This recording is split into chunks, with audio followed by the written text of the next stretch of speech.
وقفے وقفے سے میں کلائی پر بندھی گھڑی پر نظر ڈالتا تھا. منٹ کی سوئی رفتہ رفتہ 12 کی طرف بڑھ رہی تھی. آخر 6 بج گئے. صبح کی روشنی نمودار ہو چکی تھی اور ارد گرد کے درختوں پر پرندے چہچہاتے ہوئے اپنی روزی کی تلاش میں روانہ ہو رہے تھے.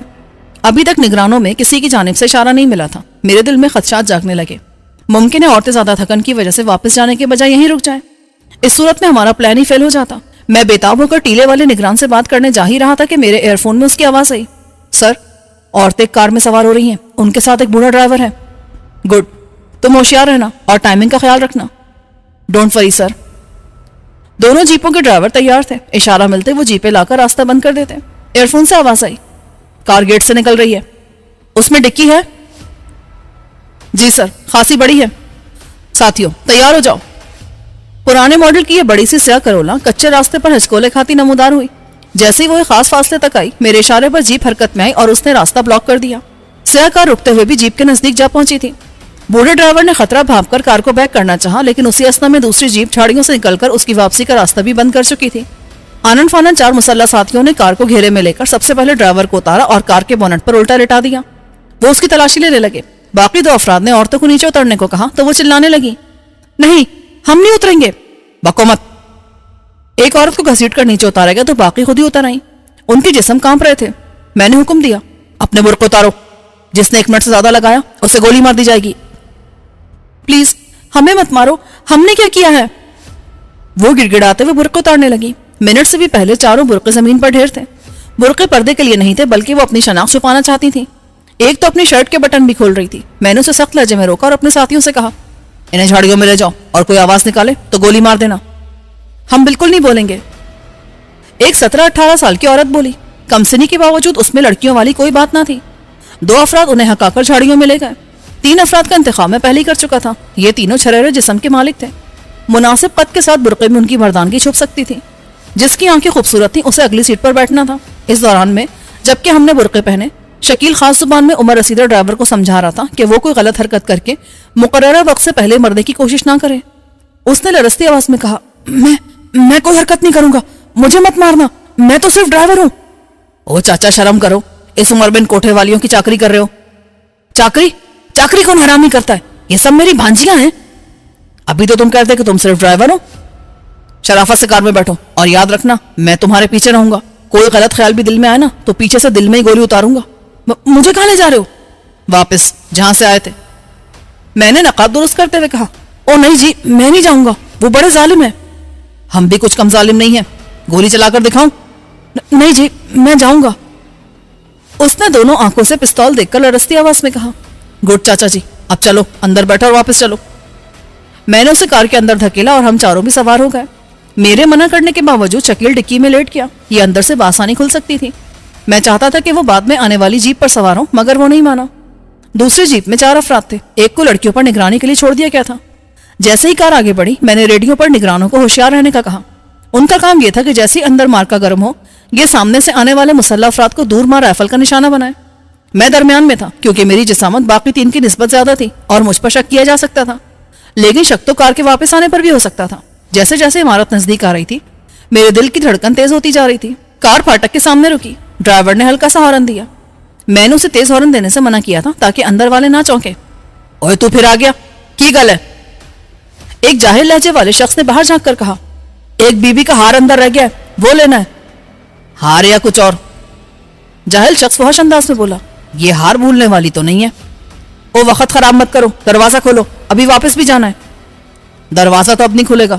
جس موہنی کا ہار ہے وہ پاپا اندر جا کر لے آئے. وہ چھوٹا گیٹ کھول کر باہر آیا. اگر وہ نہیں جا سکتی تو بازگوں میں لے جاتے ہیں. بکواس مت کرو، مجھے میاں صاحب سے شکایت کرنی پڑے گی. بی بی پیدل نہیں جا سکتی، رات بھر کی تھکی ہوئی ہے. بوڑھوں نے ناراضگی سے کہا. وہ شخص جاہل ضرور تھا لیکن احمق نہیں. نزدیک آتے اسے شک ہو گیا تھا اور اس نے اپنے شانے سے لٹکی رائفل کی طرف ہاتھ بڑھایا ہی تھا کہ ہلکی سی آواز کے ساتھ اس کی پیشانی میں سوراخ ہو گیا. میرے برابر والے نے اتنی مہارت سے اس کا نشانہ لیا تھا کہ مجھے بھی آواز آنے تک پتہ نہ چلا کہ اسے کس نے گولی ماری ہے. اس کے گرتے ہم تینوں پھرتی سے کار سے نیچے اتر آئے. مقتول کے گرنے کی آواز نے اس کے ساتھی کو چونکا دیا. وہ اضطراری طور پر سامنے آیا ہی تھا کہ میرے ساتھی نے اسے بھی جہنم رسید کر دیا. تمہارا نشانہ تو واقعی لاجواب ہے، میں نے کہا اور دونوں لاشیں گھسیٹ کر گیٹ کے ساتھ ڈالنے کی ہدایت کی اور نگران سے پوچھا، کیا صورتحال ہے؟ صاف ہے، دونوں افراد پھاٹک سے دور ہیں، انہیں گیٹ کی صورتحال کا علم نہیں ہے.